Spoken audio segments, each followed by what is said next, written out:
24শে ফেব্রুয়ারি মঙ্গলদেব মার্গী হচ্ছে মিথুন রাশিতে এবং এপ্রিলের 2 তারিখ পর্যন্ত মিথুন রাশিতেই থাকছে। তারপরে আবার প্রবেশ করবে কর্কট রাশিতে, তখন আবার নিচ অবস্থায় চলে আসবে। তো মঙ্গলদেবের এই পরিবর্তনের ফলে সিংহ রাশির উপর কী প্রভাব পড়বে এ বিষয়ে আজকে আপনাদের সামনে তুলে ধরবো। কোন দিক থেকে লাভ পাবে আবার কোন দিক থেকে সতর্কে থাকতে হবে এই সমস্ত কিছুই বলবো। তো যাই হোক, আলোচনাটি শুরু করার আগে সমস্ত দর্শক বন্ধুদের নমস্কার জানাচ্ছি এবং যারা বহুদিন ধরে আমাদের অনুষ্ঠান দেখছেন, হয়তো কৌতূহলবশত সাবস্ক্রাইব করেননি, তাদের কাছে বিশেষ অনুরোধ করব চ্যানেলটি সাবস্ক্রাইব করার জন্য। আর যদি ভালো লাগে তাহলে লাইক শেয়ার কমেন্ট অবশ্যই করবেন। তবে আমি দর্শক বন্ধুদের কোনো রকম বিভ্রান্তের মধ্যে রাখতে চাই না। এটা গ্রহদের গোচরের উপরেই আলোচনা করা হচ্ছে, কারো ব্যক্তিগত কুষ্টি ধরে আলোচনা নয়। আর এটা চন্দ্র রাশি অনুসারেই দেখবেন। তো মঙ্গল হচ্ছে গ্রহদের সেনাপতি, রাজা হচ্ছে কি সূর্য। তো যাদের জন্মকুষ্ঠিতে মঙ্গল খুব ভালো অবস্থায় থাকে তাদের কনফিডেন্স জিনিসটা খুব বেশি থাকে, সহজে কিন্তু হার মানে না। একটুতে রেগে যাওয়া, চটে যাওয়া, একটুতে মারামারির মতন পরিস্থিতি তৈরি করা, এগুলো কিন্তু মঙ্গল দ্বারা হয়। যাদের জন্মকুষ্ঠিতে ভালো অবস্থান থাকে মঙ্গলের, তারা ইঞ্জিনিয়ার, সার্জেন্ট, প্রশাসন লেভেলের উচ্চপদস্থ অফিসার এই সমস্ত কিন্তু হয়। কারণ এই সমস্ত কাজ করতে গেলে তো প্রচণ্ড সাহসের দরকার। তো জন্মকুষ্ঠিতে যাদের মঙ্গলের অবস্থান ভালো থাকে তারা কিন্তু এই সমস্ত জায়গায় পৌঁছাতে পারে। আবার যদি কারো জন্মকুষ্ঠিতে মঙ্গল খারাপ থাকে তাহলে সেই সমস্ত জাতক জাতিকারা খুব ভীতু প্রকৃতির হয়, একটুতেই নিজের আত্মবিশ্বাস হারিয়ে ফেলে, সহজে হার মেনে যায়। আবার মঙ্গল হচ্ছে কি রক্তের কারক, এই সমস্ত জাতক জাতিকারা আবার রক্তের সমস্যাতেও কিন্তু ভুগে।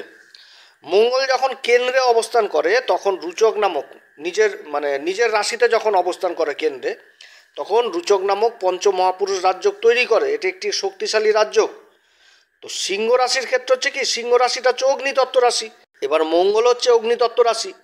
আর সিংহ রাশির ক্ষেত্রে মঙ্গল এতদিন বক্রী অবস্থায় ছিল লাভের ঘরে, এবার মার্গী হচ্ছে।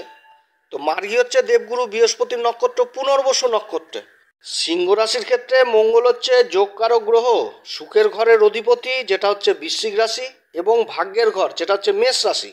এই দুটি ঘরের মঙ্গল অধিপতি হয়ে একাদশ ঘর লাভের ঘর মিথুন রাশিতে অবস্থান করছে। এবার যে নক্ষত্রটাতে অবস্থান করছে সেটা হচ্ছে দেবগুরু বৃহস্পতির নক্ষত্র পুনর্বসু নক্ষত্র, খুবই পবিত্র নক্ষত্র। এবং দেবগুরু বৃহস্পতি এই নক্ষত্রের অধিপতি হয়ে অবস্থান করছে আবার কর্মের ঘরে, যেটা হচ্ছে বৃষ রাশিতে।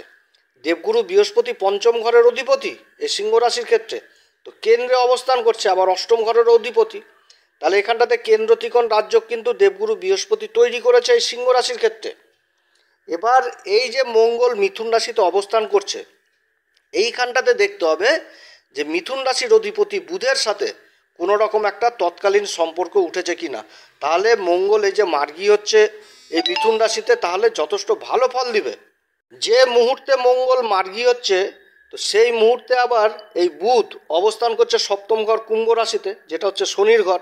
আর শনির সাথে জুতি তৈরি করছে। আবার এখানটাতে এই সিংহ রাশির অধিপতি সূর্য অবস্থান করছে। আর শনি আবার অবস্থান করছে দেবগুরু বৃহস্পতির নক্ষত্র পূর্বা ভাদ্রপদে। তাহলে এখানটাতে একটা তৎকালীন সম্পর্ক উঠে আসলো। এরপরে যখন আবার 27 তারিখে বুধ রাশি পরিবর্তন করবে তখন তো চলে আসবে মীন রাশিতে, যেটা হচ্ছে অষ্টম ঘর। তাহলে মীন রাশিটাও তো দেবগুরু বৃহস্পতির রাশি, অর্থাৎ এখানটাতে একটা তৎকালীন মিত্রতা সম্পর্ক উঠে আসছে। যার জন্য মঙ্গল এই একাদশ ঘর লাভের ঘরে অবস্থান যথেষ্ট ভালো হতে যাচ্ছে সিংহ রাশির ক্ষেত্রে।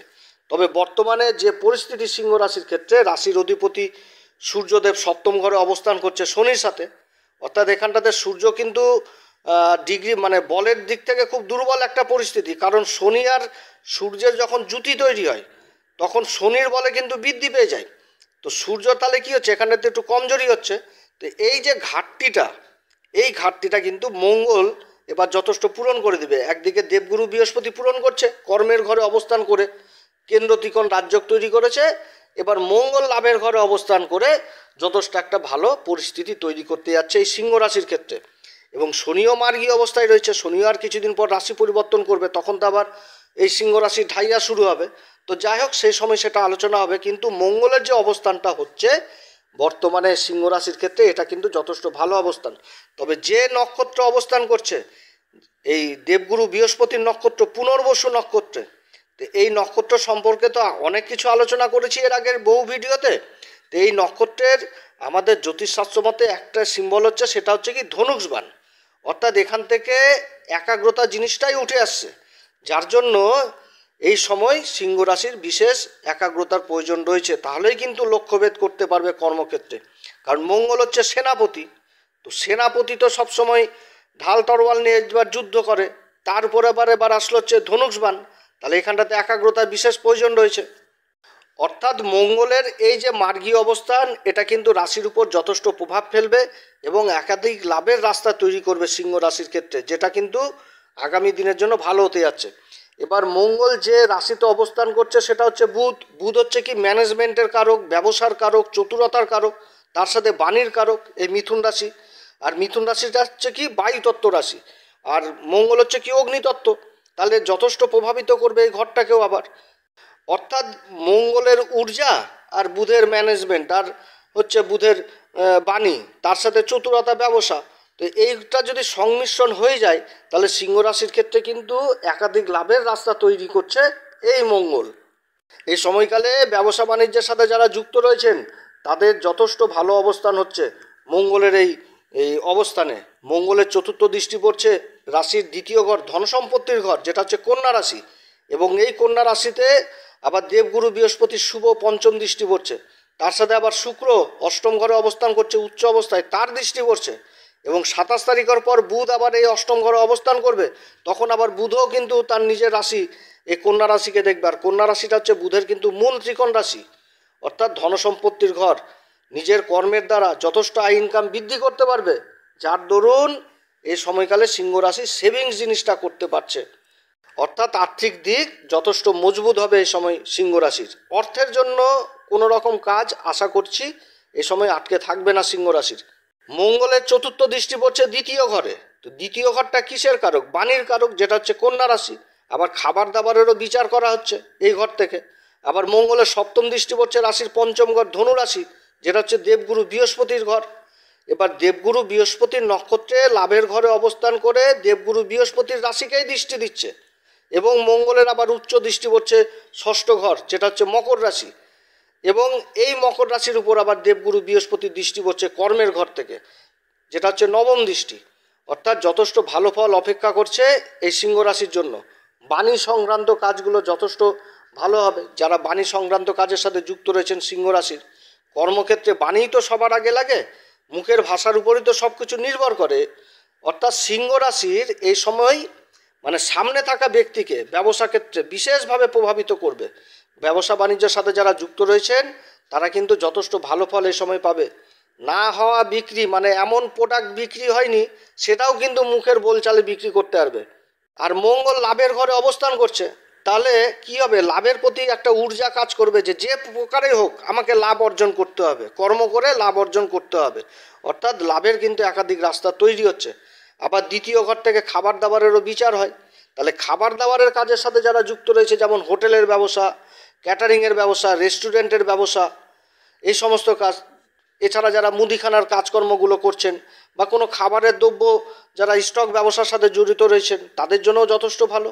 আবার দ্বিতীয় ঘর বাণীর ঘর, ওকালতি হিসাবে যারা কাজ করছেন, চার্টার্ড অ্যাকাউন্টেন্ট হিসাবে কাজ করছেন, সেলসের কাজে যারা যুক্ত রয়েছেন, তাছাড়া যারা অ্যাডভাইজার হিসাবে কাজ করছেন তাদের জন্যও যথেষ্ট ভালো সময় হতে যাচ্ছে এই মঙ্গল মার্গী হওয়াতে।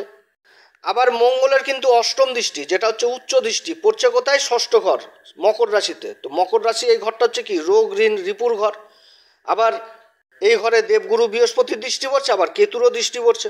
অর্থাৎ নিজের কর্মকে যদি বিস্তার করার জন্য কেউ যদি আবার ঋণ নেয়, সরকারি ঋণ নিল, তাহলে তাদের ক্ষেত্রেও কিন্তু যথেষ্ট ভালো। তবে মঙ্গলের সাথে যেহেতু এটা একটা কানেকশন হয়েছে, উচ্চ দৃষ্টি পড়ছে ষষ্ঠ ঘরে, তো এই সময় ঋণ নিয়ে কাজ করা যাবে এটা ঠিক, কিন্তু কাউকে ঋণ দেওয়া যাবে না। টাকা পয়সা যদি ধার দেনা দেওয়া যায় তাহলে কিন্তু সেই টাকা পয়সা ফেরত পাওয়ার মুশকিল।